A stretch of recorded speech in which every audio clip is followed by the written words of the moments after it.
Hi, it's Paul and Dan from Bible Feed, back with another podcast. I know it's been a little bit of time since we last did a podcast. I think it was probably December, January, and here we are, nearly in June, and we're back with another one. I know it's been too long, but here we are.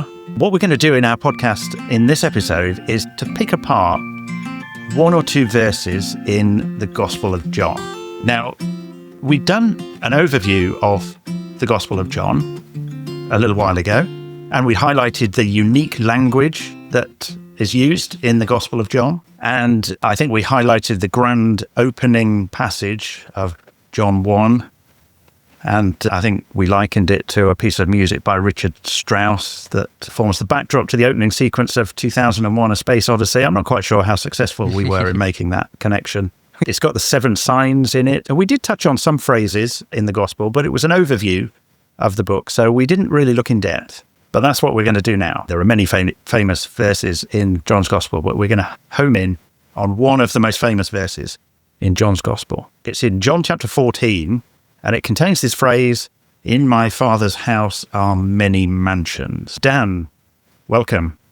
Where is this going to take us? Hi, Paul. It's good to be here again, isn't it? And this is, a good topic, I think, because we're going to be looking at a really popular verse, a really enduring verse. And they're the words of the King James Version, aren't they? The translation of the King James Bible. Yeah. "In my Father's house are many mansions." Jesus says in John 14, verse 1, from the King James, "Let not your heart be troubled. Ye believe in God, believe also in me. In my Father's house are many mansions. If it were not so, I would have told you. I go to prepare a place for you, and if I go and prepare a place for you, I will come again and receive you unto myself, that where I am, there ye may be also." I think this verse, or this passage I've just read, in particular, can be used at funerals quite a bit for reasons we'll come to. It's very much a verse seen as so comforting. But maybe before we kick off and try and examine that and work out whether the use of it is correct and whether the general perception of what this verse is about, whether that's correct, I'll ask you a question, Paul. What is the Lord's Prayer? How does that start with? Okay, you're testing me now. The Lord's Prayer, "Our Father, which art in heaven, hallowed be thy name." Yeah, that's good. Okay. Yeah. "Our Father, which art in heaven." Okay. So That's very much taken as read. God is in heaven. People are on earth. Surely he's talking about heaven. That's, I think, the idea there, and why this is a verse that gives grieving people comfort of hoping for that their loved ones are somewhere in heaven, in a mansion, whatever. There's an interesting translation, isn't it? Yeah. From the old version there. Yeah. And the idea of heaven being the dwelling place of God is absolutely clear, isn't it, throughout the Bible? Psalm 115, "The heavens are the Lord's heavens, but the earth he has given to the children of man." Isaiah 40, "It's he who sits above the circle of the earth, and its inhabitants are like grasshoppers. He who stretches out the heavens like a curtain and spreads them like a tent to dwell in." So this idea of God up there, dwelling in heaven, and here we all are as ants on the earth, that kind of idea.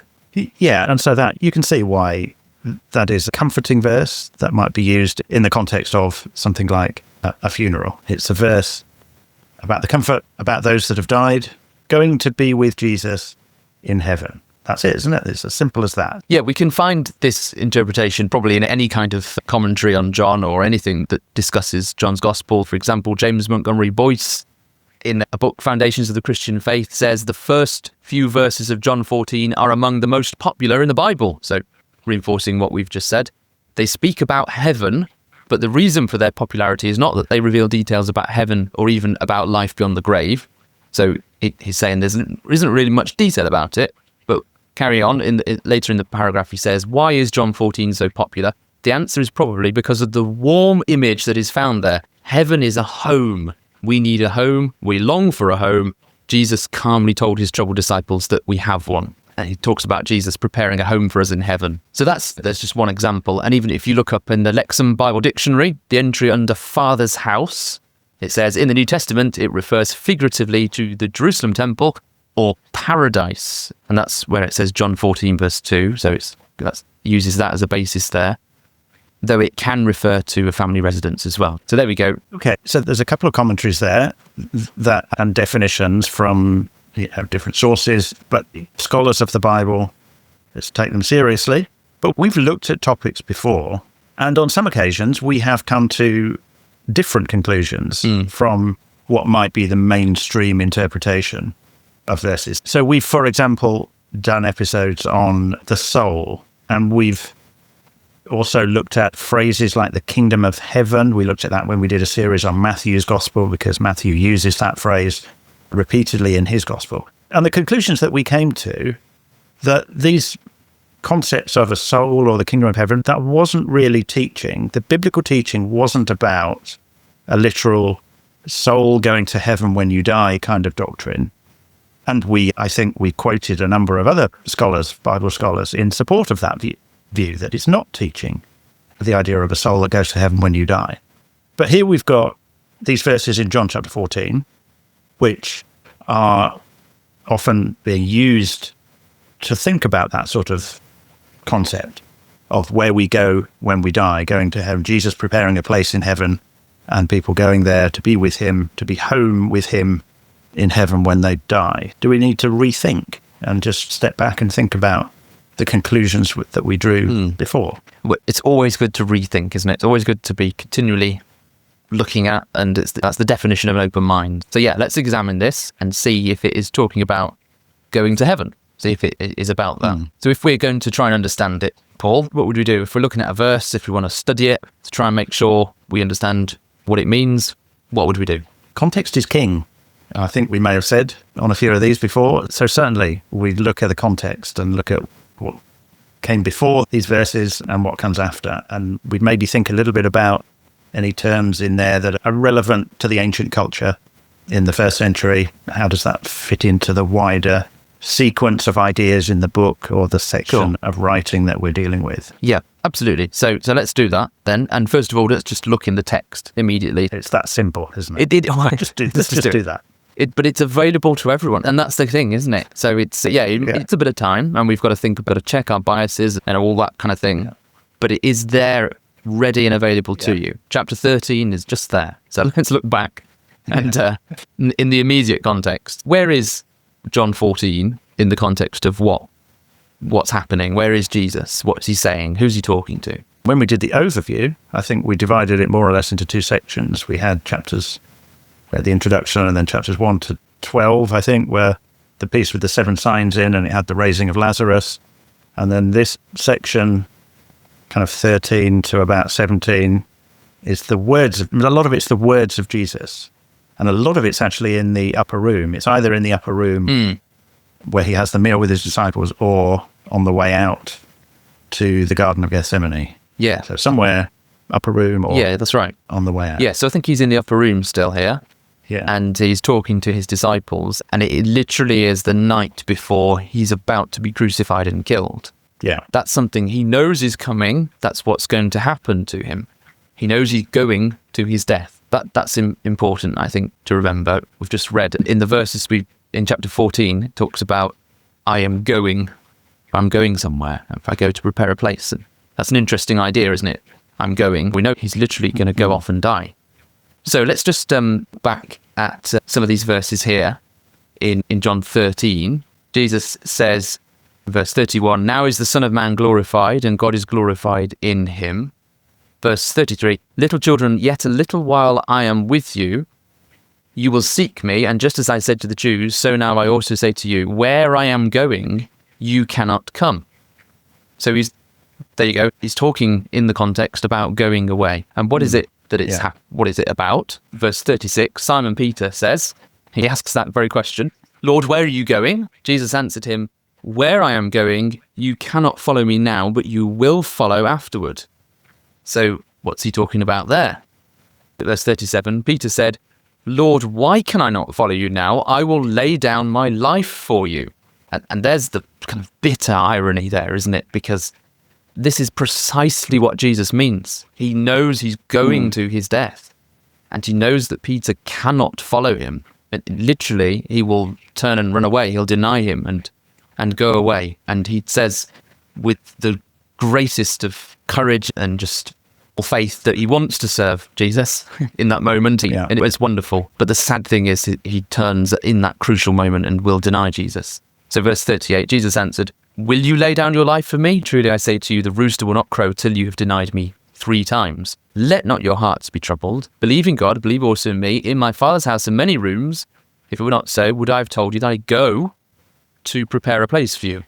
I will come again and take you to myself, that where I am, you may be also. So in context about this going is, I think, what do you think the going away is in context? Well, it looks like that. And in some ways, having the break in the chapter from 13 to 14 isn't that helpful, because it makes you think chapter 14 is starting some new dialogue, and it is absolutely following on from the issues and the conversation, it seems. So when he says, where I am going, that sounds like he's now talking about going to his death, to his crucifixion. And he in fact said there, didn't he, that he's saying the same thing to his disciples that he said to the Jews on earlier occasions, that he's going somewhere that they cannot come. And so it isn't really about going to another place like an off-world location, whatever heaven might be. The context is not about that at all. The emphasis is all about Jesus going to his death, and Peter's not going to be able to follow in that. But chapter 14 introduces this phrase about my Father's house. So if Jesus is going to his death, what does the Father's house mean in this context then, if it's not heaven, the dwelling place of God? Yeah, okay. So we need to think about that, because that it sounds like it's the Father's house where he's going to prepare places, doesn't it? And but these are all metaphors, aren't they? You can't have a GPS coordinate for where Jesus is going to, because it's not a place, it's a metaphor. The journey of going somewhere is a metaphor for the fact that he's laying down his life. So when Peter says, oh, where are you going? I'll follow you. He doesn't understand. And that happens all the way through John, doesn't it? People don't fully understand what Jesus is saying. So we need to then think, okay, so what does my Father's house mean? And let's take a cue back. Do you remember that definition from the Lexham Bible Dictionary? There's another possible definition that they gave there, which was the temple. And I'll just read to you John chapter 2. Jesus comes into the temple, verse 14. In the temple, he found those who were selling oxen, sheep and pigeons, and the money changers there. And it's the famous incident, or one of the famous incidents, where he drives out the people. And he says, take these things away. Do not make my Father's house a house of trade. Okay? So very clearly, my Father's house in John 2 at least, is referring to the temple. So there's the literal temple there in Jerusalem. It makes a reference to the temple, which probably doesn't really solve anything at the moment. It might even raise a load more questions, actually. But it is a definition of Father's house that isn't heaven. Yeah. And the temple is a significant concept. But then if we're talking about him going, actually in John chapter 14, it doesn't say Jesus is going to his Father's house. It just says, in my Father's house are many rooms. That's right. It just then say, I go to prepare a place for you. Father's house can mean temple. Jesus didn't go and die in the temple. No. There must be something else going on here. Yeah. About the meaning of Father's house and temple. Yeah. All sorts of other ideas that need unpacking here now. And maybe a little bit of the sort of cultural context. Or when I say that, I just mean, what would the Israelites, what would these people understand by the temple? Okay. So we've looked at the textual context of the verses before and after. Now we're looking at cultural context and background to the passage. Yeah, not necessarily our own assumptions might be that Father's house means heaven straight away, but some people, it means the temple. Well, what does the temple actually mean? And this is where, curiously, we're going to find there's actually like a connection between these two things, the temple and heaven. So because the Jewish temple was a little microcosm of heaven, or indeed of the whole cosmos of heaven and earth, it symbolized the fact that God is everywhere in the world. And indeed, the idea of God dwelling in heaven was really just a metaphor for his sort of supremacy anyway. Maybe the best thing to do is quote a couple of passages. In 2 Chronicles 6, verse 18, this is when the temple was built, Solomon's temple, and Solomon the king at the time, he has a big, long prayer of dedication, and this is one part of what he says. He says, will God indeed dwell with man on the earth? Bearing in mind, he's just spent however long, 7 years or whatever it took to build this temple, glamorous and amazing thing that he's just built. And it's actually God's not going to dwell here. So, will God indeed dwell with man on the earth? Behold, heaven and the highest heaven cannot contain you. How much less this house that I've built? There you go. There's an appreciation there, isn't there, that the temple is just a symbol. This is the house of God, my Father's house, but it's just a symbol of God's presence.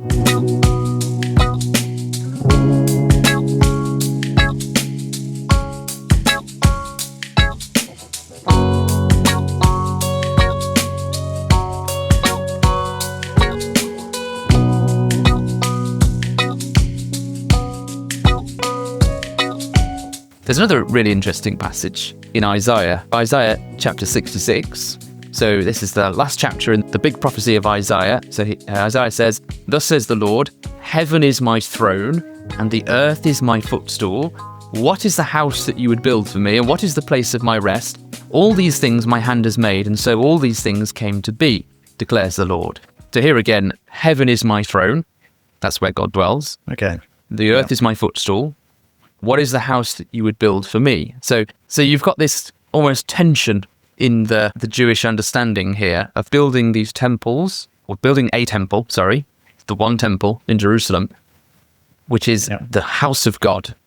But they know it's not really the house of God. God is everywhere, or God is in heaven. But they know God isn't really in heaven, the sky. He's not there. He's everywhere. He is behind everything. The God that's made everything.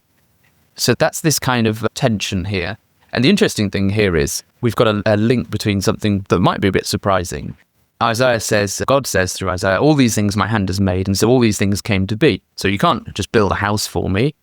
But this is the one to whom I will look. He who is humble and contrite in spirit and trembles at my word. So you go from a building, I don't actually literally dwell in a building, but I'm looking at and interested in people. I'm interested in people to experience my presence, to know about me, to realize that I am the God, and he wants people to allow God to dwell in their lives and be manifest. So we've got an interesting idea now, where we've gone from the idea of the temple being a picture of heaven, a picture of the cosmos, but actually a symbol of God's willingness or God's desire to come and dwell with people, to be with people. Back in John 14, we started off with the King James translation, didn't we? Where in my Father's house are many men, and it's it sounds lovely, doesn't it? It paints the picture of a nice villa on the French Riviera or something. Where's your favourite place to have a mansion? Yeah. But it's not an ideal translation, really. It's rooms, as we've seen the ESV translates it, or really just dwelling places. This is a home. So that's maybe the quote I started with, this idea of a home. That's really what it's about. It's about a place for people to make home. And there's a few things we still need to connect. So we've gone off on lots of different ways. Hopefully you're still with me, Paul. But I just want to go back to John now. I think so. Okay. I'm going to ask you to summarize in a minute. So in John, back into John's gospel, what we get is a picture. We're introduced to Jesus.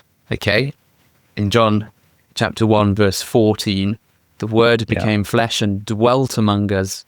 We have seen his glory. Glory as of the only Son from the Father, full of grace and truth. So Jesus is introduced to the world. He shows up, and it turns out that he is full of God's glory, like God's grace and truth. It's like he is now a little dwelling place for God.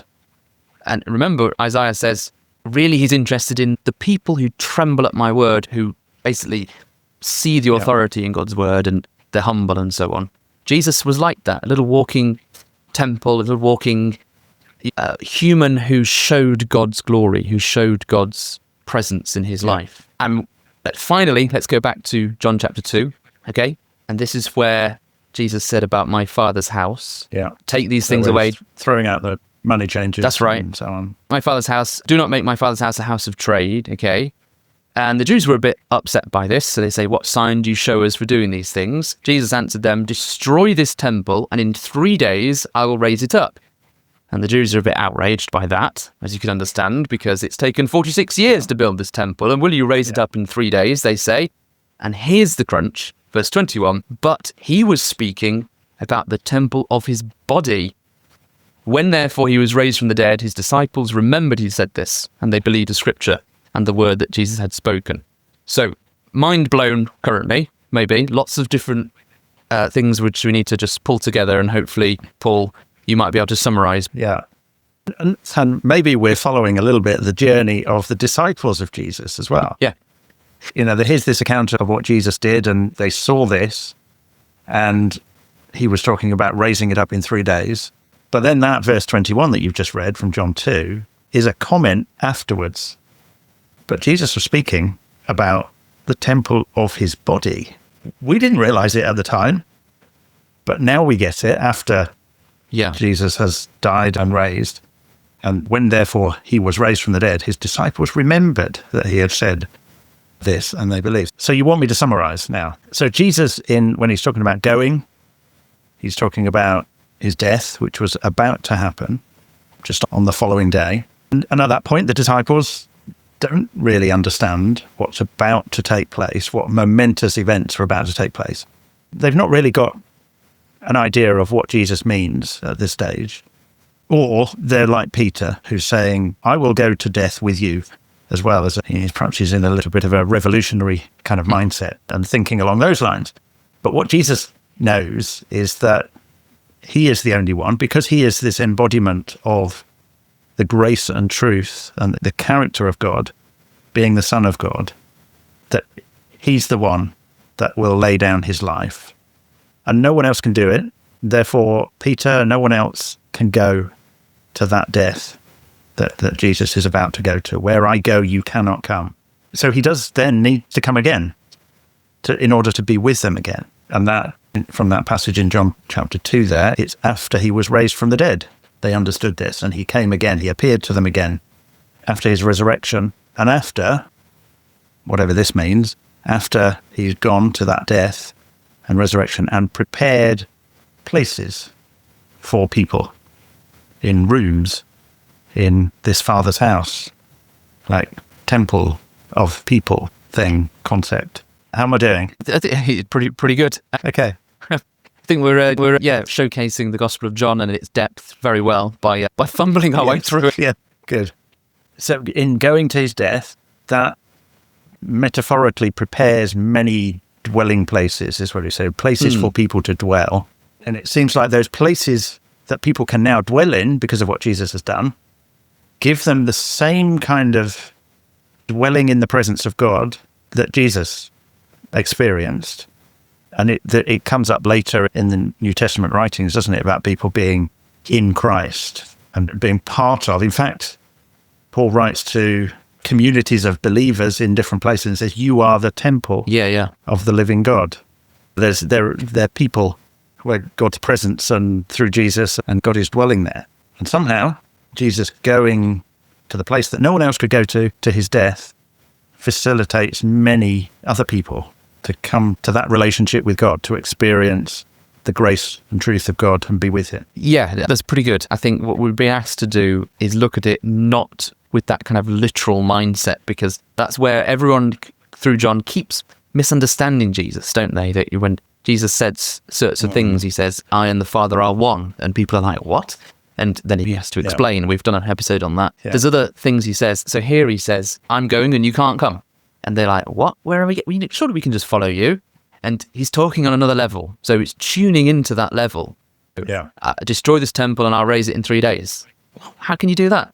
Again, he's talking on a different level. So hopefully by pulling on those threads a little bit, we've almost peeled it back a little bit and we can see the level that Jesus is talking on. Yeah. And we can get a sense of how profound this is. Because it's all about God not dwelling in a building, not being just physically in the skies or something like that. That's not what it's really about. Yeah. God wants his presence to be felt. He wants people to feel his presence to be there.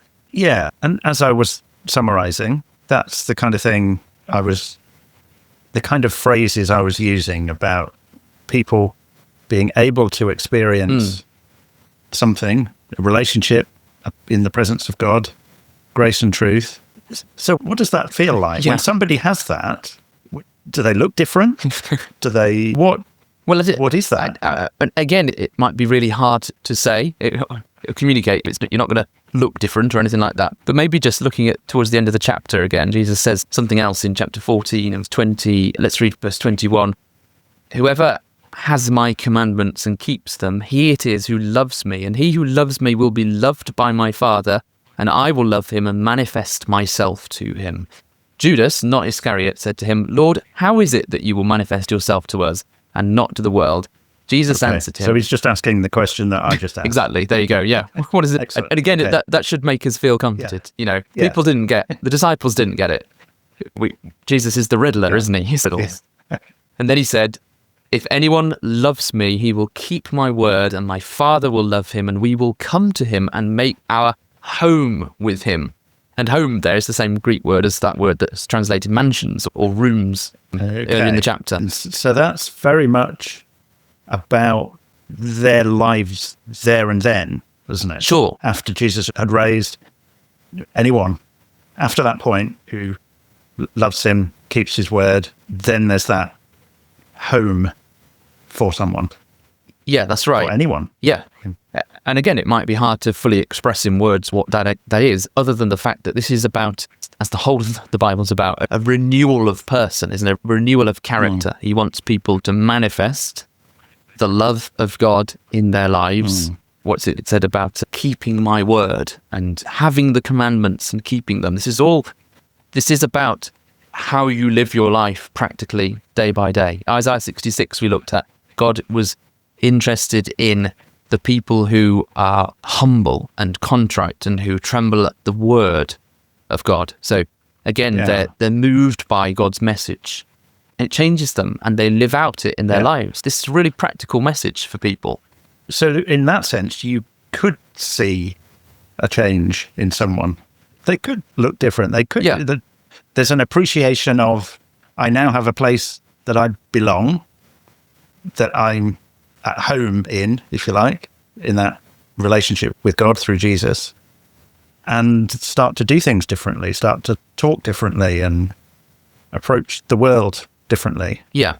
So maybe there would be something that is a visible change. Yeah, no, that's a good point, actually, because there's quite a bit we've missed out of chapter 14, but actually part of it, Jesus has said about whoever has seen me has seen the Father. So again, visibly, if he walks out in the street and does what he does and says what he says, you can see, oh, he's different. He's showing the Father. And that's the call for us. That's the charge that we need to follow.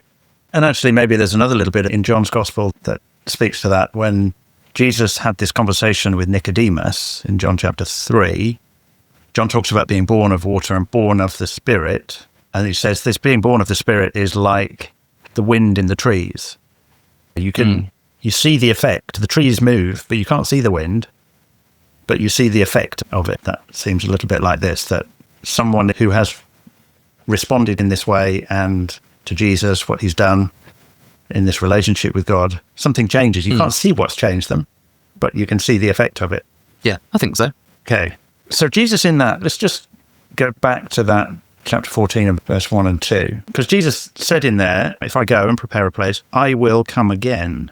Now, in the context of the broader New Testament, there is a lot of talk about Jesus coming again, of Jesus returning and appearing again on earth. So even though we've looked at this verse and we said, no, it isn't really about souls that go to heaven when you die, although it is incredibly comforting, but in a different way and with a different kind of point in its context. But there is a sense in which Jesus will come again as a return to earth. So is that something in this verse as well? It could well be, because of the levels at which Jesus is operating. There's many sort of profound levels he's talking through. I wonder if here the emphasis isn't there. The emphasis, despite that being a really solid teaching of the New Testament, Jesus is to come again. In this context, it seems a little bit like the emphasis here is more on the fact that he's going to his death, will lay down his life, and that will prepare something because of his resurrection from the dead. And he'll come again through his resurrection and appearance, and that whole thing that's happened will be there, and it can change people and they can receive him and have that home, have that dwelling place. So that, I think the coming again is primarily that. It's this kind of people are living lives where they're influenced by the presence of God, in the sense they're aware of it and they're aware of God's word, and their lives are being renewed in that way.